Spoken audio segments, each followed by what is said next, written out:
আসসালামু আলাইকুম এভরিওয়ান, সবাই কেমন আছেন? তো আমি চলে আসলাম আস্তে আস্তে করে আমাদের নতুন বাড়িতে কাজ চলছে। আমি সিঁড়ি উঠতে উঠতে চলে আসলাম চারতলায়। তো চারতলায় আমাদের বাড়ির কাজ ধরেছে, আমরা চারতলায় শিফট হব। এখন আছি আমরা যে বাসায়, সেটা হচ্ছে দোতলাতে। তো আমাদের জন্য সবাই দোয়া করবেন, আমরা যেন তাড়াতাড়ি করে শিফট হতে পারি। তারপর সেখান থেকে চলে আসলাম আমরা মিরপুরের উদ্দেশ্যে রওনা দিয়েছি। সেখানে ডাক্তার দেখাবো, একটু ঘোরাফেরা করব, তারপর হচ্ছে বাসায় চলে যাব। কিন্তু আমরা মিরপুরে যেতে যেতেই রাত হয়ে গিয়েছে যেহেতু, তো আজকে তো আর যাওয়া হবে না। তো এই তো আজকে থেকে তারপরে হচ্ছে আমাদেরকে যেতে হবে। রাস্তায় অনেক জ্যাম ছিল, জ্যাম থাকা সত্ত্বেও আমরা আল্লাহ দিলে ভালোভাবে আমরা বাসায় পৌঁছে গিয়েছি।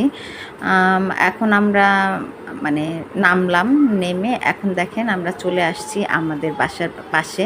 তো এটা হচ্ছে গিয়ে কোনো বিয়ের আয়োজন না, এখানে আমাদের আশুরার আয়োজন চলতেছে। তো